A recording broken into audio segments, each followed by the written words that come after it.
Assalamualaikum warahmatullahi wabarakatuh. Bismillahirrahmanirrahim. Mengenai seorang budak di masa zaman Rasulullah. Budak tersebut yang pertama kali mengumandangkan azan. Namanya adalah Bilal bin Rabah. Muazin Rasulullah Shallallahu Alaihi Wasallam memiliki kisah menarik tentang sebuah perjuangan mempertahankan akidah. Sebuah kisah yang tidak pernah membosankan walaupun terus diulang-ulang sepanjang zaman. Kekuatan alurnya akan membuat setiap orang tetap penasaran untuk mendengarnya. Bilal bin Rabah lahir di daerah As-Sorah sekitar 43 tahun sebelum Hijriah. Ayahnya bernama Rabah, sedangkan ibunya bernama Hamamah, seorang budak wanita berkulit hitam yang tinggal di Mekah. Karena ibunya itu, sebagian orang memanggil Bilal dengan sebutan Ibnu Saudah, yaitu putra wanita hitam. Bilal dibesarkan di kota Ummul Qura, Mekah, sebagai seorang budak milik keluarga Bani Abduddar. Saat ayah mereka meninggal, Bilal diwariskan kepada Umayyah bin Khalaf, seorang tokoh penting kaum kafir. Ketika Mekah diterangi cahaya agama baru dan Rasul yang agung Sallallahu Alaihi Wasallam mulai mengumandangkan seruan kalimat tauhid, Orang-orang Islam seperti Abu Bakar, Ali bin Abi Thalib itu masih banyak suku-suku dan keluarganya yang membela mereka. kan tetapi orang-orang yang tertindas dari kalangan hamba sahaya dan budak itu tidak memiliki siapapun, sehingga orang-orang Quraisy menyiksanya tanpa belas kasihan. Quraisy ingin menjadikan penyiksaan atas mereka sebagai contoh dan pelajaran bagi setiap orang yang ingin mengikuti ajaran Muhammad. Kaum yang tertindas itu disiksa oleh orang-orang kafir Quraisy yang berhati sangat kejam dan tak mengenal kasih sayang, seperti Abu Jahal yang telah menodai dirinya dengan membunuh Sumayyah. Ia sempat menghina dan mencaci maki, kemudian menghunjamkan tombaknya pada perut Sumayyah hingga menembus punggungnya, dan gugurlah syuhada pertama dalam sejarah Islam. Sementara itu, saudara-saudara perjuangan Sumayyah, terutama Bilal bin Rabah, terus disiksa oleh Quraisy tanpa henti.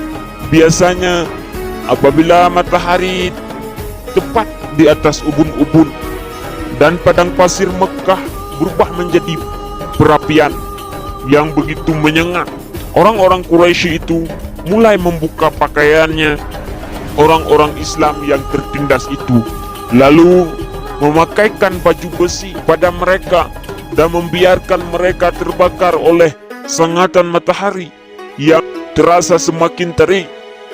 Tidak cukup sampai di sana, orang-orang Quraisy itu mencambuk tubuh mereka sambil memaksa mereka mencaci maki Muhammad.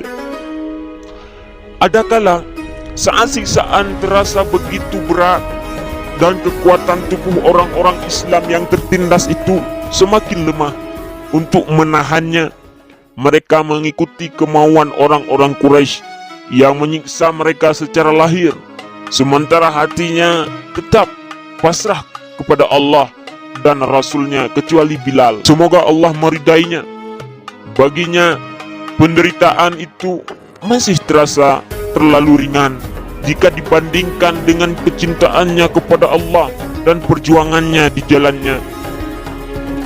Orang Quraisy yang paling banyak menyiksa Bilal adalah Umayyah bin Khalaf bersama para algojonya. Mereka menghantam Bilal dengan cambuk, namun Bilal hanya berkata, "Ahad, Ahad, Allah Maha Esa." Mereka menindih dada telanjang Bilal dengan batu besar yang sangat panas.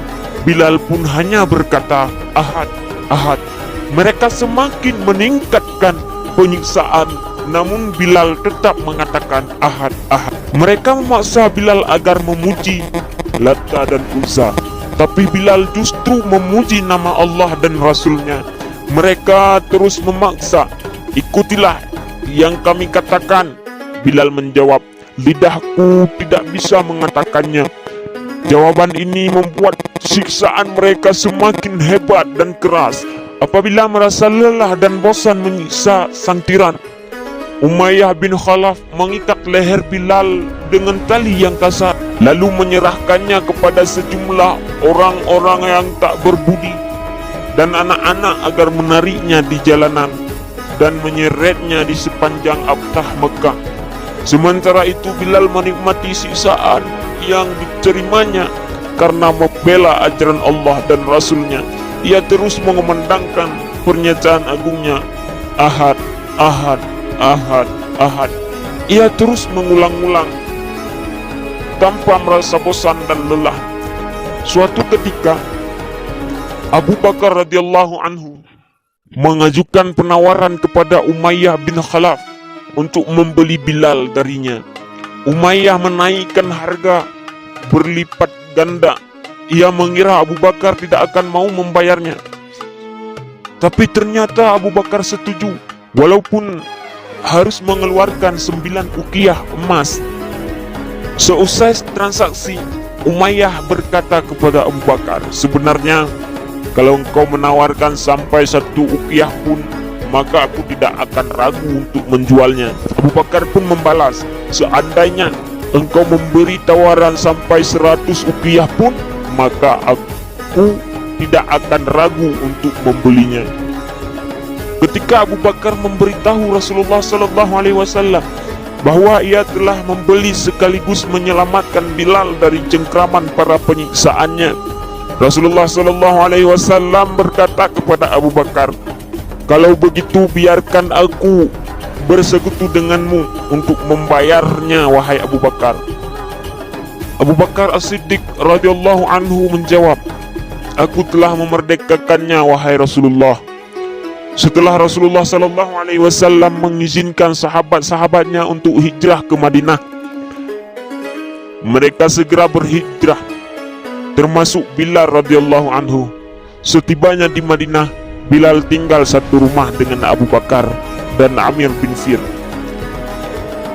Malangnya mereka terkena penyakit demam. Apabila demamnya agak reda, Bilal melantunkan gurindam kerinduan dengan suaranya yang jernih. "Duhai malangnya aku, akankah suatu malam nanti aku bermalam di Fakh, dikelilingi pohon izkir dan jalil? Akankah suatu hari nanti aku minum air mijannah? Akankah aku melihat lagi pegunungan Syamah dan Tafil?" Tidak perlu heran mengapa Bilal begitu mendambakan Mekah dan perkampungannya, merindukan lembah dan pegunungannya, karena di sanalah ia merasakan nikmat iman. Di sanalah ia menikmati segala bentuk siksaan untuk mendapatkan keridaan Allah. Di sanalah ia berhasil melawan nafsu dan godaan syaitan. Bilal tinggal di Madinah dengan tenang dan jauh dari jangkauan orang-orang Quraisy yang kerap menyiksanya. Kini ia mencurahkan segenap perhatiannya untuk menyertai Nabi sekaligus kekasihnya Muhammad sallallahu alaihi wasallam. Bilal selalu mengikuti Rasulullah sallallahu alaihi wasallam kemanapun beliau pergi, selalu bersamanya saat salat maupun ketika pergi untuk berjihad. Kebersamaannya dengan Rasulullah ibarat bayangan yang tidak pernah lepas dari pemiliknya.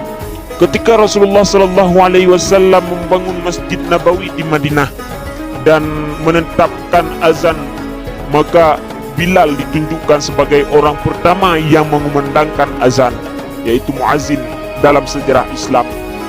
Biasanya setelah mengumandangkan azan, Bilal berdiri di depan pintu rumah Rasulullah SAW seraya berseru, "Hayya 'alas salati, hayya 'alal falah." Mari melaksanakan salat, mari meraihkan kemenangan. Lalu ketika Rasulullah SAW keluar dari rumah dan Bilal melihat beliau, Bilal segera melantunkan iqamah. Suatu ketika Najasyi, Raja Habsyah, menghadiahkan 3 tombak pendek yang termasuk barang-barang paling istimewa miliknya kepada Rasulullah sallallahu alaihi wasallam. Rasulullah sallallahu alaihi wasallam mengambil 1 tombak, sementara sisanya diberi kepada Ali bin Abi Thalib dan Umar ibnu Khattab. Tapi tidak lama kemudian beliau memberikan tombak itu kepada Bilal. Sejak saat itu selama Nabi hidup, Bilal selalu membawa tombak pendek itu kemana-mana. Ia membawanya dalam kesempatan 2 salat Id, yaitu Idul Fitri dan Idul Adha, dan salat istisqa, salat mohon turun hujan, dan menancapkannya di hadapan beliau saat melakukan salat di luar masjid. Bilal menyertai Nabi SAW dalam perang Badar. Ia menyaksikan dengan mata kepalanya sendiri bagaimana Allah memenuhi janjinya dan menolong tentera-tenteranya. Ia juga melihat langsung tewasnya para pembesar Quraisy yang pernah menyiksanya dengan hebat. Ia melihat Abu Jahal dan Umayyah bin Khalaf tersungkur berkalang tanah, ditembus pedang kaum muslimin, dan darahnya mengalir deras karena tusukan tombak orang-orang yang mereka siksa dahulu. Ketika Rasulullah SAW menaklukkan kota Mekah, beliau berjalan di depan pasukan hijaunya bersama sang pemandang panggilan langit Bilal bin Rabah. Saat masuk ke Ka'bah, beliau hanya ditemani oleh 3 orang, yaitu Utsman bin Talha, pembawa kunci Ka'bah, Utsman bin Zaid yang dikenal sebagai kasih Rasulullah SAW, dan Bilal bin Rabah, muazzin Rasulullah SAW. Salat zuhur tiba, ribuan orang berkumpul di sekitar Rasulullah SAW, termasuk orang-orang Quraisy yang baru masuk Islam saat itu, baik dengan suka hati maupun terpaksa. Semuanya menyaksikan pemandangan yang agung itu. Pada saat-saat yang sangat bersejarah itu, Rasulullah SAW memanggil Bilal bin Rabah agar naik ke atap Ka'bah untuk mengumandangkan kalimat tauhid. Dari sana, Bilal melaksanakan perintah Rasulullah SAW dengan senang hati, lalu mengumandangkan azan dengan suaranya yang sangat bersih dan jelas. Ribuan pasang mata memandang ke arahnya dan ribuan lidah mengikuti kalimat azan yang dikumandangkannya. Tetapi di sisi lain, orang-orang yang tidak beriman dengan sepenuh hatinya tak kuasa memendam jasad di dalam dada. Mereka merasa kedengkian telah merobek-robek hati mereka saat azan yang dikumandangkan Bilal sampai pada kalimat Asyhadu anna Muhammadar Rasulullah. Aku bersaksi bahwa Muhammad adalah utusan Allah. Juwairiyah bin Abu Jahal bergumam, sungguh Allah telah mengangkat kedudukanmu. Memang kami tetap akan solat, tapi demi Allah kami tidak menyukai orang yang telah membunuh orang-orang yang kami sayangi. Maksudnya adalah ayahnya yang tewas dalam peperangan Badar. Khalid bin Usaid berkata, aku bersyukur kepada Allah yang telah memuliakan ayahku dengan tidak menyaksikan peristiwa hari ini. Kebetulan ayahnya meninggal sehari sebelum Rasulullah SAW masuk ke kota Makkah. Sementara Al-Haris bin Hisham berkata, sungguh malang nasibku, mengapa aku tidak mati saja sebelum melihat Bilal naik ke atas Ka'bah. Al-Hakam bin Abu Al-As berkata, demi Allah, ini musibah yang sangat besar. Seorang budak Bani Jum'ah bersuara di atas bangunan ini, Ka'bah. Sementara Abu Sufyan yang berada dekat mereka hanyalah berkata, aku tidak mengatakan apapun, karena kalau aku membuat pernyataan walau hanya 1 kalimat, maka pasti akan sampai kepada Muhammad bin Abdullah. Hanya sekian cerita ini, semoga bermanfaat bagi pendengar semuanya. Assalamualaikum warahmatullahi wabarakatuh.